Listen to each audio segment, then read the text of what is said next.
This is an SM Media production.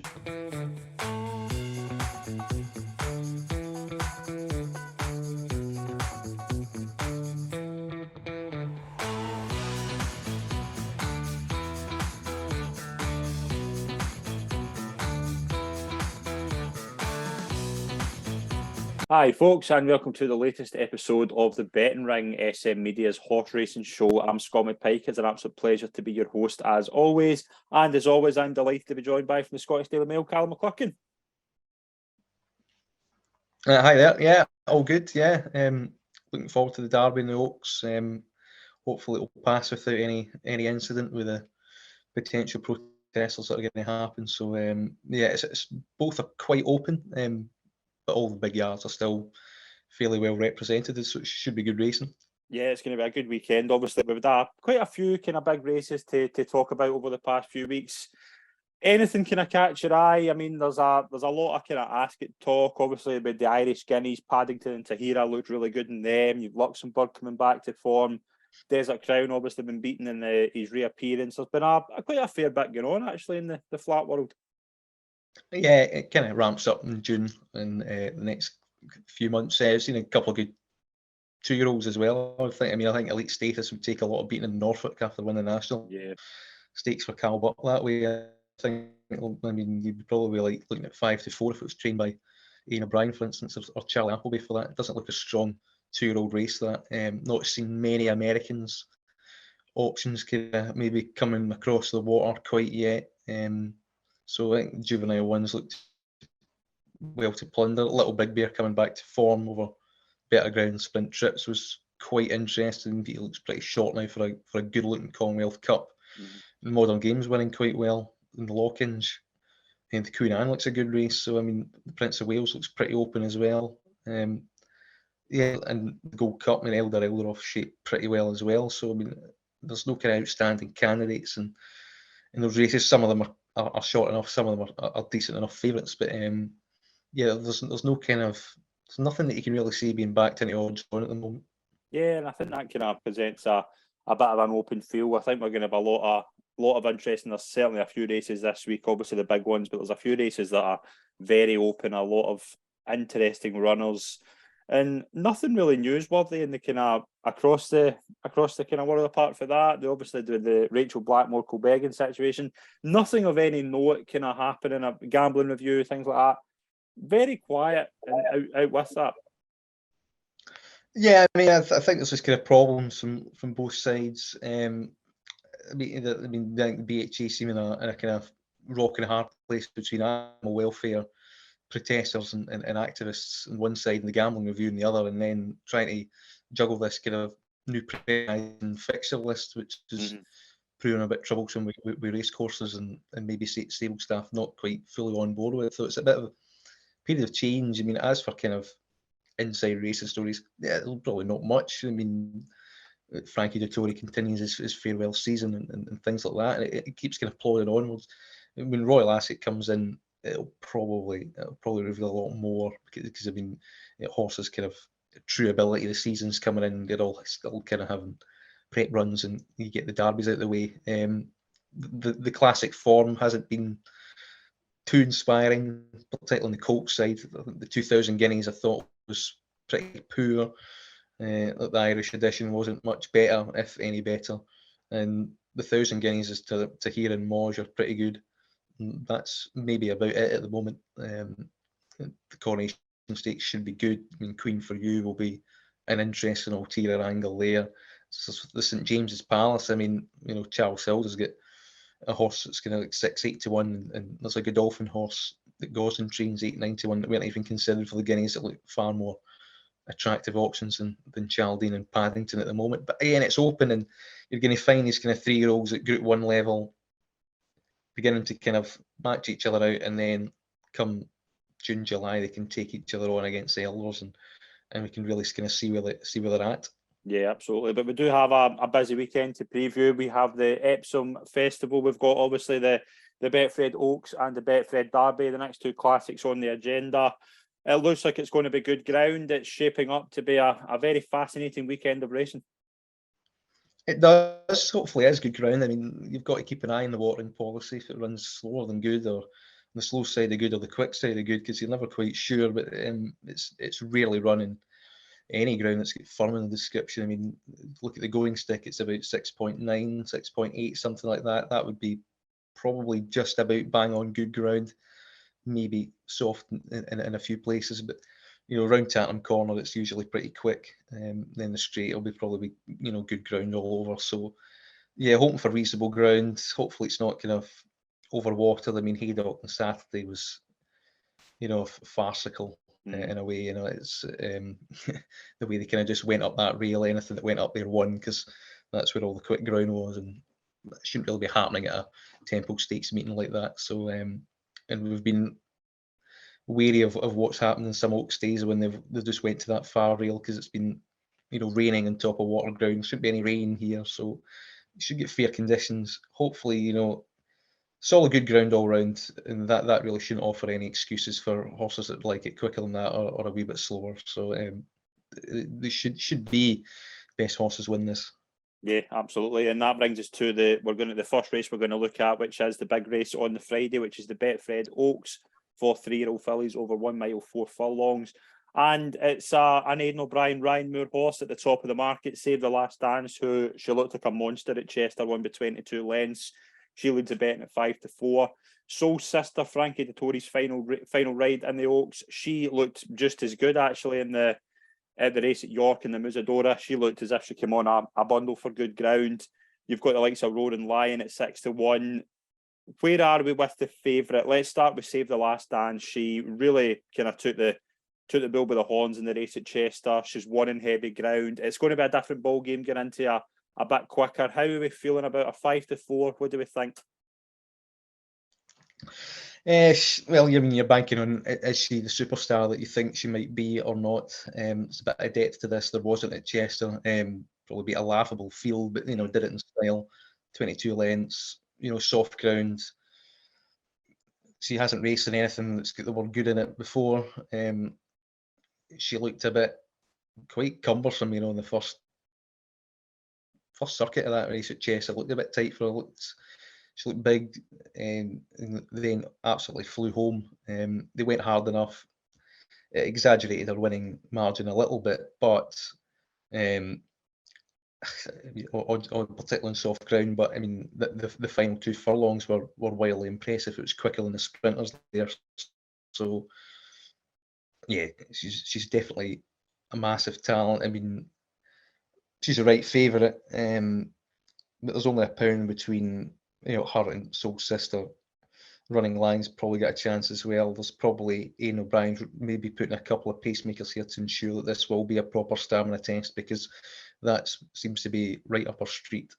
There's American breeding in a profile. She's put in some quick splits. Maybe the ground won't be too much of a problem. But the cambers and the quicker ground around Epsom, it might just ask a different question of her. So I would be leaning towards Soul Sister slightly at the moment. And do you think, obviously, with Soul Sister, she looked a different horse, get up and trip at York. The ground just went completely for her. She came, just coming in really well. She was drifting a bit left. Going to Epsom's not going to do that any harm. But both of the horses have obviously kind of taken their time coming in. Obviously, Soul Sister was very, very poor in soft ground. It looks as if it's going to be more in her favour in terms of ground. Is that the kind of main reason with Soul Sister for you with that? It's not entirely ground based. I think there's a lot more depth in Musadora, and it's been a far better trial than the Chester editions recently. I know John Gosling uses it, very, very well as a prep run. I mean, even O'Brien would. Snowfall won it from there. I mean, it usually churns out, pretty regular kind of Oaks contenders, and I think there was a lot more depth in her race than that. I mean, 18-1 was a big price on the day, for a kind of for a Gosling Dettori filly in a Musadora, because the record on that's exemplary. It's a natural, it's a more natural path to Epsom than an Oaks. And the last time you went there to get a winner would be an Able, and that would be a Gosling Dettori filly. I mean, you're talking about the top two in the market, but I mean, they've trained the last 9 winners between them. Yeah. 6-3 in O'Brien's favour.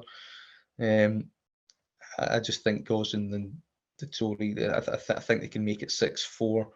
I just think there's a bit more depth to that trial that she won. I think the ground will be a bit fine. I mean, it's very much an Emily Upjohn Tuesday scenario of last year, a little bit. I mean, you'll have the stare there and Save the Last Dance, but I mean, you should, have Soul Sister who might be just a bit pacier. I think the tactics will probably do for Running Lion, who's quite good, but I mean, Roaring Lion only had one kind of year in stud. He's not really got anything that stayed a mile and a half, and I don't see it being any different here. I think she's probably as good as these, but probably a mile and a quarter horse. And I think, if the pacemakers do go like the clappers up front, which I mean, he's got a few in there that could do it. He's got another two that probably will. Red Riding Hood will likely win. They'll try and set it up for the stablemate, I think. And I think Soul Sister, came from last to first in the Musador. I think bred to get the trip.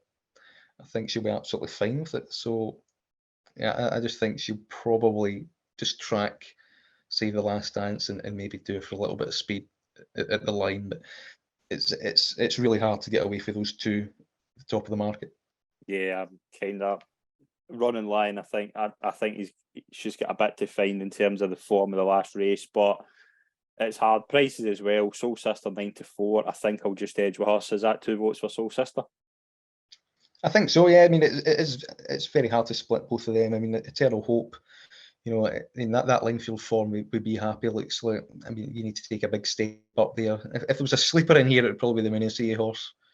Heartache tonight, but the ground maybe a bit quick. But even she's still got like a bit to find.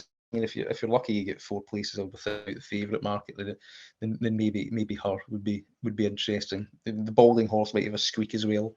Sea of Roses at a big price. Andrew Balding's not. I mean, had massive priced Derby placed horses. This would take a big leap for her to be involved, even though she's only rated 100. But it's down to kind of who you like most in the eye. Was it Save the Last Dance or Soul Sister? And just because she's a wee bit bigger as well, I'd probably just side with Soul Sister. But it's a bit of a toss up. Yeah, it's very much a toss up. The next race we're going to look at is very much what do you prefer out the 4? I think this is an absolute corking race. The Coronation Cup, Westover 2-1, Emily Upjohn 11-4, Hurricane Lane 7-2, Point Lonsdale 9-2, and Tons, the German horse, at 12-1. Before we get into talking about the horses on here, this is a cracking race. Yeah, small but select. Every main yard again is pretty well represented here. We've got the wrong favourite though, because I think Emily Upjohn should probably be favourite for this. But the only unknown is, will she need the run or not? She goes well, fresh enough. But I think she's probably the best horse here. Getting weight, handles Epsom. I don't think Hurricane Lane did in the Derby, down the hill and quick ground. I think that might be a bit of a concern. I mean, Emily Upjohn was ridiculously unlucky in the Oaks, shuffled back, horror start, got to Tuesday and then just get outstayed. One bad run in really fast ground that Ascot would be a bit of a worry, but since then kind of bombed out. There was a few excuses for that. Came back to form well in the Filly Mare Stakes and Champions Day. Looked much superior. She looks like the type that make a better 4-year-old as well. I think the filly's form of last year is better than the Colts' classic form. I think she'd be favourite, just whether she needs to run and whether the ground goes, if the word firm creeps into it, because I don't think she enjoys that particularly much. But I mean, she's some of the best form around the track here. I would side with her. I mean, I think Frankie Dettori could have a really good weekend. What about the favourite at the moment? Westover obviously was quite a good horse last year, second in the Derby. Came back, Maidan was beaten by an exceptional horse in Equinox. Did himself justice that day though. It obviously there was a horse that I think could be one of the best horses we've seen in a long time in front of him, but he reappeared well in that run. 6th in a very soft arc as well, a very soft ground arc. which is a decent effort. He's solid. He won an Irish Derby that wasn't great, but he's still going out to win it. Yeah, he's going to run to his. I mean, he's the highest rated in here. Mhm. I just he doesn't win very much. Like 1 win in 5 for a horse rated 119. He can find ways to get beat sometimes. I think he's just about the wrong favourite. Maybe he could win. I wouldn't be surprised. The Milan run was decent. He's had a little break since then. He goes well fresh. It shouldn't be much of an excuse. I just wonder if like a Hardwick would be at Group 2 level would be more kind of suitable. I think he might need to go down in grade to win a race of that nature. Point Lonsdale is a bit to find in the Chester form. He scrambled in and he absolutely hated the track, and there'd be similarities between that and Epsom. He'd be probably fourth on the list. Toons is interesting, but again, this looks like totally different ground from what you'd get in Germany, isn't it? Even in ratings, he is kind of involved in his best form, but this ground I think would ask a seriously different question mark, and he might be done for tactical speed. And I think Emily Upjohn's probably the quickest horse in this field as well. So I mean, if they don't go quickly and she's fully tuned, again, I think she can do them for a bit of turn of foot. So yeah, it could be the Tory double on day one. Yeah, and Hurricane Lane obviously came back. Has been a very frustrating horse since his 3-year-old season. Obviously, came back last time out. Looked pretty much back to what we thought. But again, that's another kind of big step up. It wasn't the best grade 2 he won. He only beat Global Storm by a nose, I think it was. He needs to improve again for this. I kind of lean towards Westover. I just think that having the run this year, I think will do him no harm. I think he's probably, if it was to be a bit of a kind of a slog, not a slog, but if it was to be a bit of a battle, I would probably lean towards him more than Emily Upjohn. Hurricane Lane, I can't trust a lot of the time. I think I'm going to side with Westover, and you're in the Emily Upjohn camp. Yeah, I think so. I mean, Hurricane Lane at least did show a kind of good turn of foot at Newmarket. I mean, he did inject some good speed into that last race and then held on. I just don't think he'd like Epsom. The big argument for Westover is that this is probably more of a target for him than the others. Yeah. He would be looking at it that way. The market will probably too. I mean, if Emily Upjohn, I think she'd probably be favourite in form. If she is backed into favouritism, then that's probably a good sign that she's fit enough to do herself justice. If not, if the market values are pretty bad, then I think Westover will be your default backup. So it's going to be another interesting race. We do have some other good races on the Friday as well. We've got the Surrey Stakes, Holgan for Andrew Baldwin and Oisin Murphy. Also a really good combination at the moment. Do you like that chance there for the favourite? There's a few kind of interesting ones there. You've got Olivia Maralda, Secret Angel. Don't see anything for the Brian Camp in here, but Andrew Baldwin and Oisin Murphy, there's a combination at the moment. It's probably those two. Well, his run last time was very good form. Beaten by Angel Blue, really strong race in the Spring Trophy at Haydock.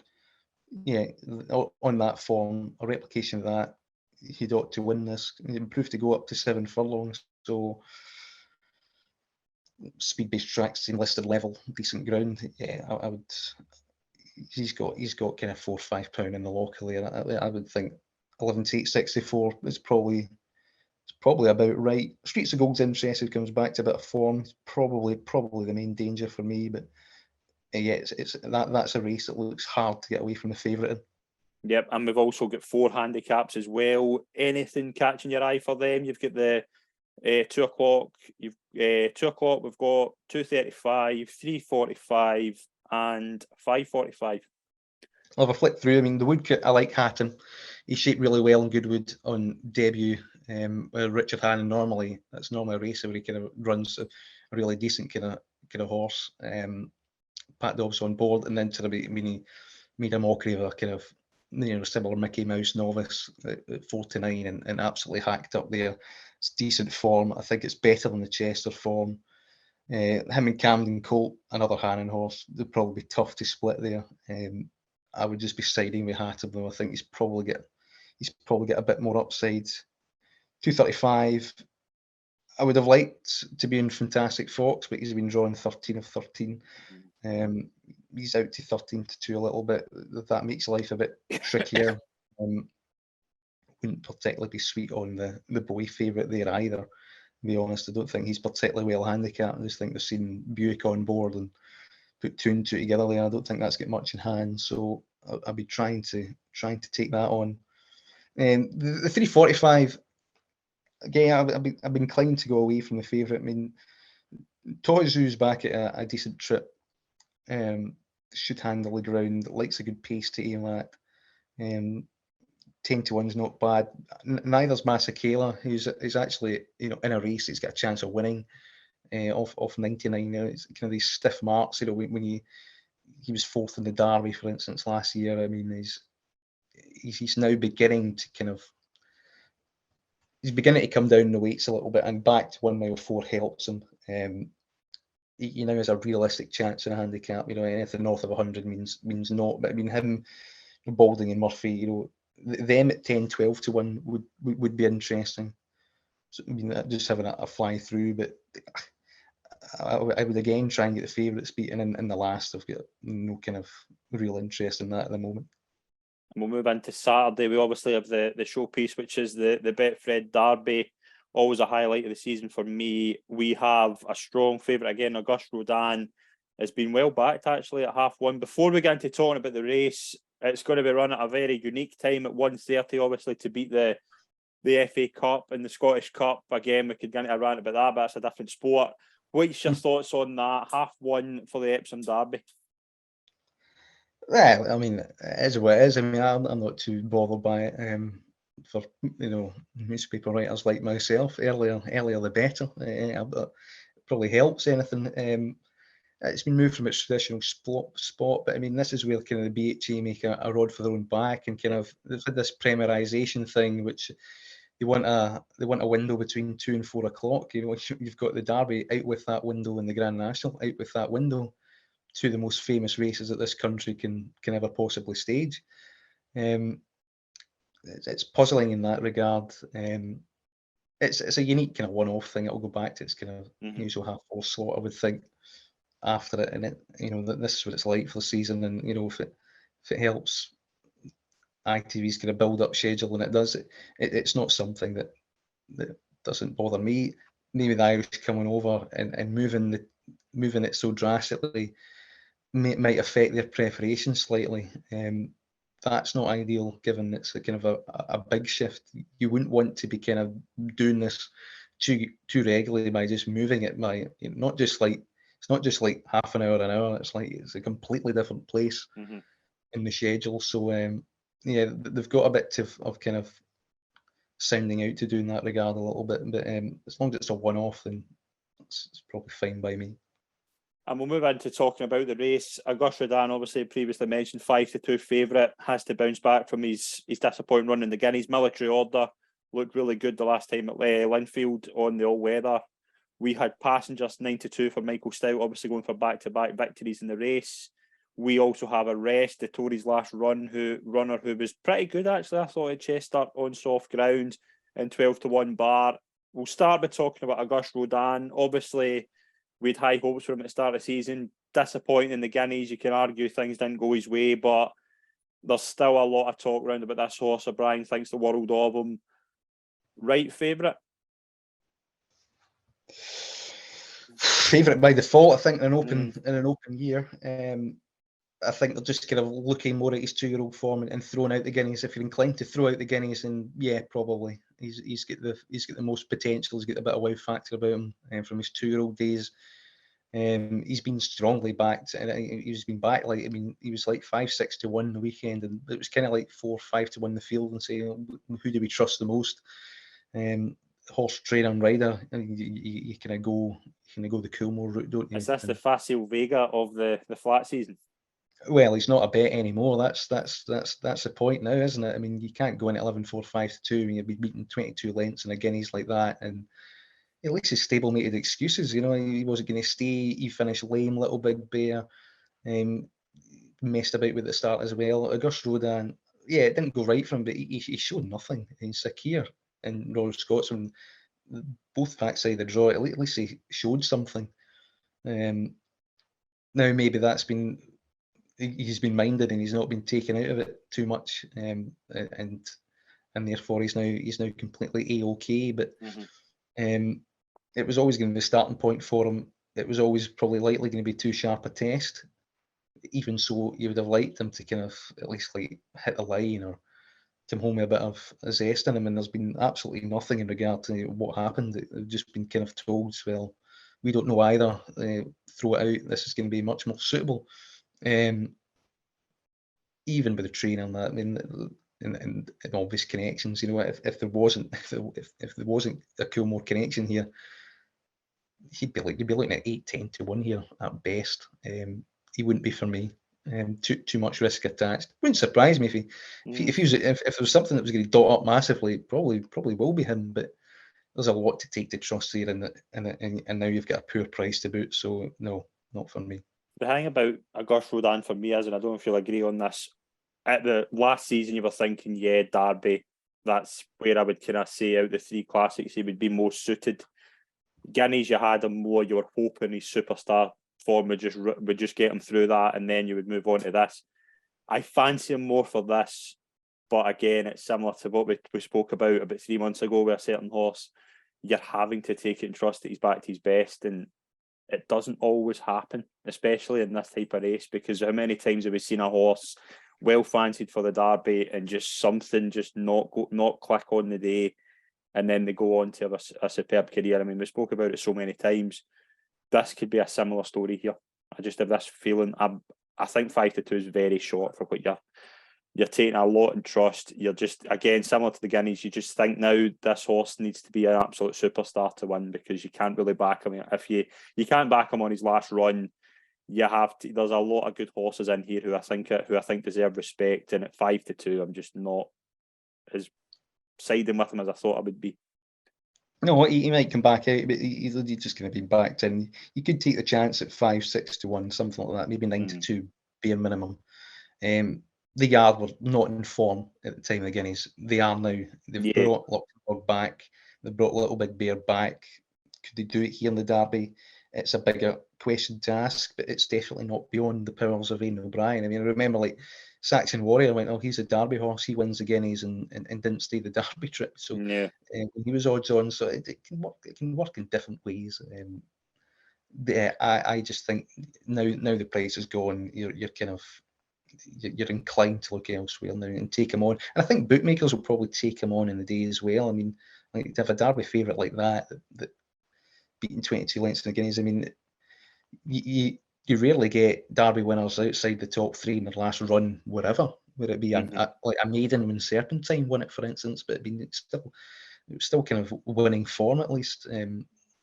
Coming back from that would be difficult in a race like this. We'll move on to Military Order, who looked, I thought, from the whole race at Linfield last day, looked really good. Apart when it got to kind of 2 furlongs out, there was just a wee bit of a. I wasn't kind of catching my eye as much, but the fact he kept on well, kind of really, it obviously was showing why he was in.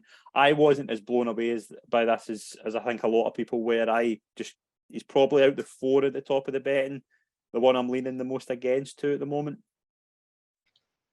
On ratings, he's at the top 4. You know, he's got the most to find, but I think he's got a lot of potential, and I think Lingfield, that all weather, you know, it was unsuitable for everyone, wasn't it? The Derby trip, but he's a half brother to Adiyar, who won this a couple of years ago. He's more forward than Adiyar was a couple of years ago. The trainer says that physically and mentally, and I think don't want to mention Animal Rising too much, but if there is a disruption here, I think he's the most sound and mentally equipped to deal with that. That will come into the equation. It would be hot, head up. I mean, that would be a negative for Gus Rodan as well, I would think.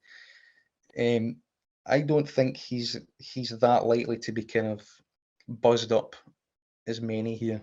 And I think he's the one out of the 4, even though he might have the least potential, but he's the one out of the 4 that I would trust the most to run a really good race in this. We'll move into... but the Yard, the Appleby Yard's got a little bit quiet of late. Been a bit hit and miss. You'd like them in a bit better form, but I think he's been well mapped out for this. He wouldn't be a great winner of a derby, but I wouldn't be surprised if he won it because he's the one in the day that handles it the best. Let's move into passenger now. I think we're both kind of the same opinion here. Last day, he should have won. He should have won. He obviously was denied a run, finished third. What do we blame for that? Do we know what we both kind of deep down blame, but what's your thoughts on him now? Because I think he's the one for me. If he could get a clear run and the jockey was able to really kind of take advantage of what the draw he's got, I think the passenger's the one for me. Yeah, I mean, the jockey, even Richard Kingsley, even admitted himself that he was to blame for not getting passenger a clear running time to win that race. He's only had 2 runs. He's been supplemented for it. Ulysses was much better at 4. I think he'll be much better at 4. I think it's a bit too soon for him, personally. But he has the class. He's got the potential to be involved. Trip should be fine. He should travel with a bit of cover. 7's a good draw for him. And the Yard obviously won it last season, but they've dipped a little bit since his Dante form. This has not been the plan from the start at all. I think he will run well. I think he might be 3rd or 4th. And I think you'll see him as a much better horse next year, like a Crystal Ocean or a Poet's Word with Michael Stout, a Ulysses. And I think the race from, if he gets beat 4th, 5th here, I think you go to a Group 3, you go to Glorious Goodwin, you win there. And you look ahead to him being a very exciting 4-year-old, because I think he'll get better with time. I think this is a bit too soon for him. And we'll move into the Dettori Mount for the race. Probably the most impressive performance in the trials was a rest in the Chester Vase, won by 6.5 lengths to a nice O'Brien horse, Adelaide River. Dettori's last ride, it's written in the stars. The draw, though, would be my concern with a rest here. Yeah, there's been a few double-figure draws that have won the Derby in recent times, so it's more kind of the pace aspect, but he will need to be dropped in on decent ground. He does have form and fast ground. I don't think he's completely dependent on soft. I thought he won that Chester trial with a bit in hand over a trip that was probably asking a bit too much of him early on. Proved he trained on from St Cloud into 2 to 3. He's robust. He's progressive. I think he's a bit big now at 13 to 2. I think each way. I mean, the two that I've got it between is him and Military Order. Right. Okay. Personally, I think he's the one that has got good back juvenile form, solid.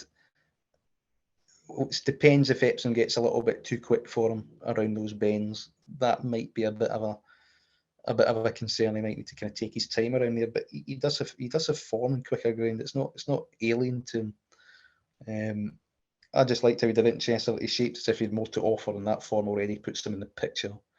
And he'd be pretty forward for a kind of a team that kind of definitely know what to do here, and have got a strong hand in the Oaks and are in really good form as well. So yeah, it wouldn't surprise it was a Group 1 sweep for Dettori, to be honest. I think he's a little bit overlooked. And, I mean, if Soul Sister does win and if Emil Upjohn does win, there will be money for this guy. So, I mean, at 13 to 2, he might be a bet. He's becoming a kind of decent each way shout here. Particularly if you get 3 or 4 places.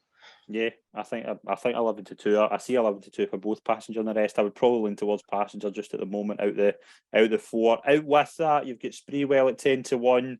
The Foxes, obviously the Dante winner at 10s. You've got Dubai Mile, White Birch. San Antonio's still there. I don't think San Antonio's going to go though. I think he's more leaning towards the Irish version. I believe so. Yeah, I don't think he's clearly. He might go. Well, he's drawn in 12, so yeah. He must be an intended runner, but I think Continuous is going Prix de Jockey Club for Ian O'Brien. So yeah, but he's a potential pace angle wide. I mean, I think it would. And Adelaide River as well is quite wide, so I mean that might help a rest in a way, or the kind of this try and wipe him out at the start, and that's one less rival to work from 14 to 12. But I mean, if they are pace angles, then O'Brien's has got to come across from 14 and 12, which will be a bit tricky from there. It's an interesting race for me. As of the race, I don't think. I mean, it's pretty well be a terrific story for Jessica Harrington, who's just come back from cancer, and things like that. This is completely different ground, and that Irish trial didn't really look up to much at all. The Foxes, he looked ungainly at York, and I think it might be all at sea here with these undulations, and his stamina wouldn't be fully assured.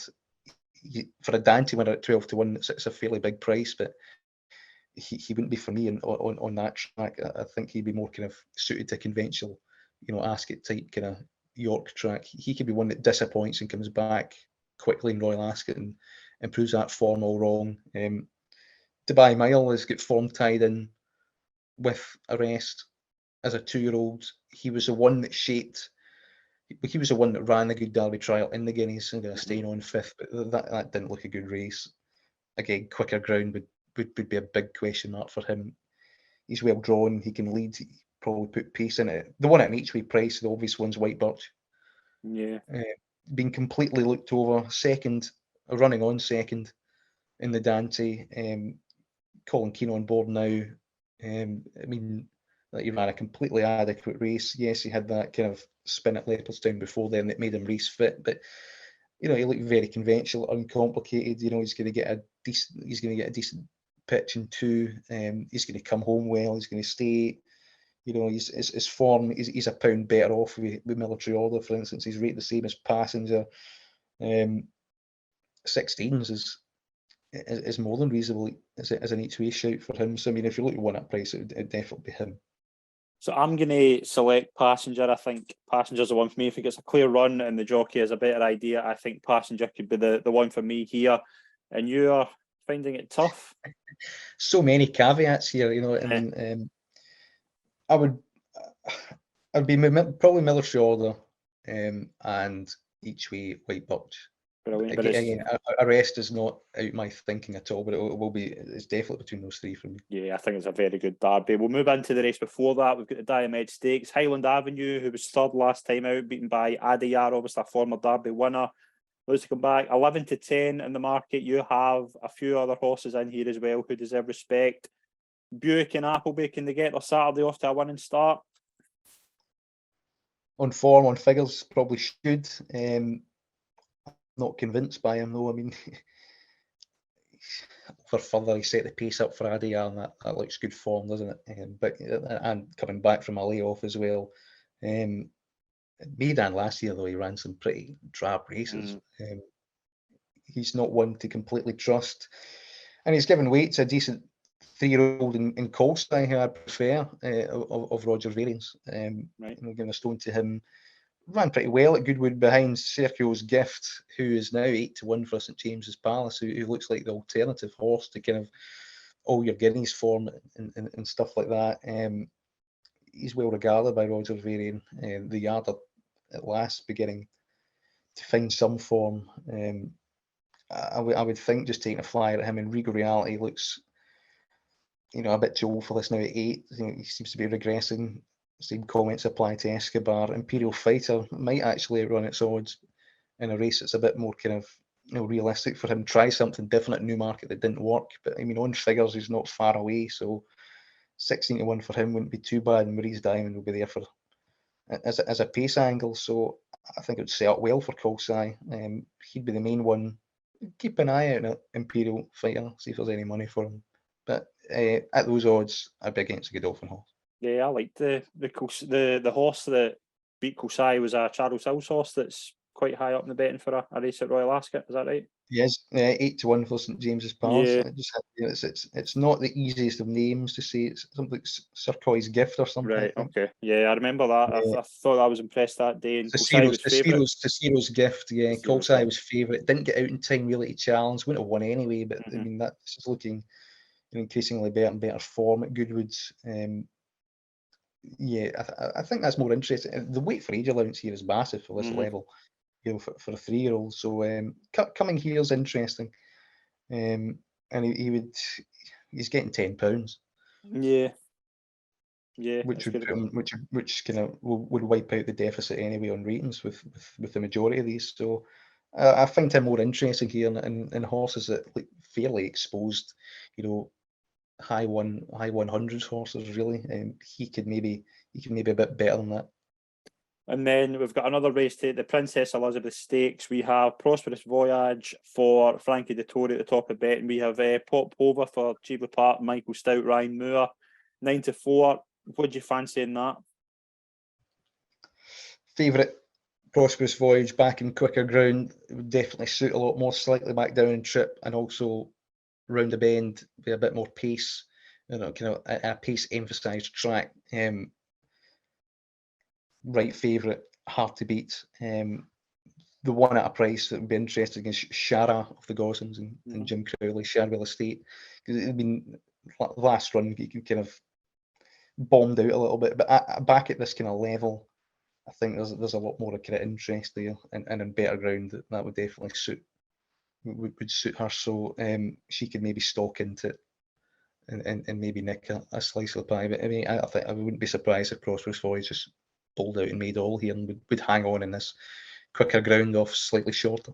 Yep, and we've got 4 handicaps as well on the Saturday, the 3-year-old dash and the Epsom dash. We've got a couple of handicaps after that.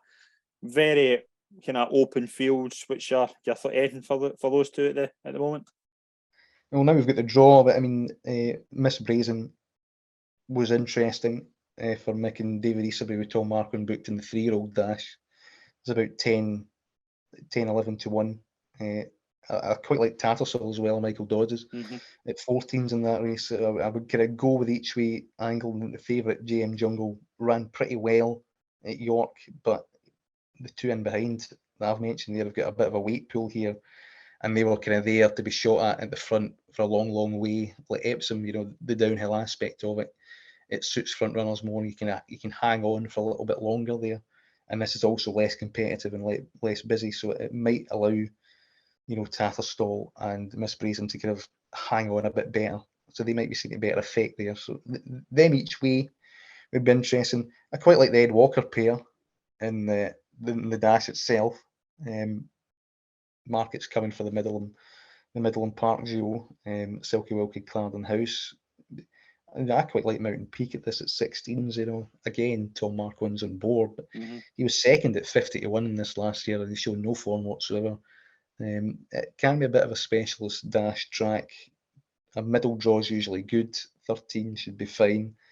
Get pace alongside an Alligator Alley in 14, so I think he's only about £3 higher than his last mark, coming into it in similar kind of peaks and troughs. But I mean, it looks a weaker race this year. I think he'd be bang there, and I think Came from the Dark would be in with a shout as well at 16. So I mean, they're kind of 14, 16 to 1. They'd be the way I'll be looking. Middle draw, should get a good position, choose where you want to go and attack. It's not the greatest sprint handicap in the world, that. No, I think the handicaps are all very open. Strongest fancy of the 2 days, which are strongest fancy of the 2 days? Emily Upjohn in the Coronation Cup. Brilliant. And we are going to, before we wrap up, we've obviously Epsom, the next time we're going to be on is Royal Ascot, so we thought we'd take an early look at a couple of big kind of performances. I'm keen to get your thoughts on a couple. Obviously, Little Big Bear is now quite short for I think it's the Albany Stakes. No, what's the Commonwealth Cup? Commonwealth Cup. He's 13 to 8. You've got Sakira in there, obviously. A lot of interesting prices so far. The Coventry Stakes, River to Bear, and Azadana looked really good that day. He potentially could be the one. He was the one at Ripon, wasn't he? Yeah, he broke the clock completely. Yeah. I prefer the O'Brien Colt though there. Okay. That could be. Yeah, I think he's better. It's good. You've obviously got the Prince of Wales as well. Luxembourg, Bay Bridge, Adiyar, Desert Crown. If all them turn up, what a race that could be. Yeah, ground will probably play a part there. I mean, I think Bay Bridge just wants a little bit softer than Luxembourg does. You just get caught out there in the Tattersall's Gold Cup. Interested if Vidini tries to bounce back and come here after bombing out at the Curragh. So that is a kind of an intriguing open race. It's something as well from outside looking in could also get involved. So that is certainly a very good race there. And every year we look for a Wesley Ward horse to come over. It looks like it's going to be at the moment American Rascal for the Norfolk Stakes. Yeah, and he'll just provide a perfect tool for Carol Butt's horse to annihilate him. Yeah, that performance in the National Stakes was wildly impressive. 15 to 8's arguably generous, to be honest. Elite status. Anything else for early kind of Royal Ascot picks? You've got the Ascot Gold Cup, which is now open. Where Kiprios been ruled out, so you've got Echoes and Ray in a form. An old favourite of yourself. Could she potentially line up here? Absolutely not. Put her in the Ascot Stakes, maybe 2-4 race instead, or the other one, or the Queen Alexandra, something like that. No. The one that I'll be looking at a value price is the Forgotten Horse that's won a Gold Cup. It would be Subjectivist. Yeah. You mean if you William Hill at 14-1? I mean, him each way, dictating from the front, big stamina test. A lot of these would be. I mean, out of the ones near the top of the market, I mean, Elderoff's the most interesting. He's shaped really well for a trial going up, but again, you know, there's one thing getting 2 miles. You're getting 2 miles 4 here. It's further. It's a big stamina test in that regard. So and Subjectivist has proven that he was a sensational winner of it, back to his peak form. You know, it's made an effort. It wasn't too bad. It wasn't devoid of promise. You know, he was up there and then faded, understandably. Would you like to see him out before then?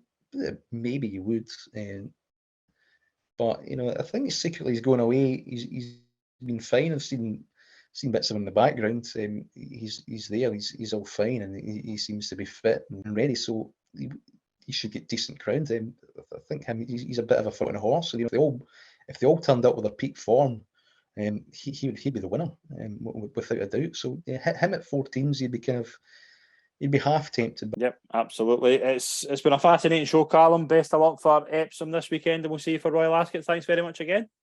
Yeah, thank you very much. Cheers. Thank you very much, and we'll see you all soon. Enjoy Epsom, and we'll see you all for Royal Ascot. Thank you.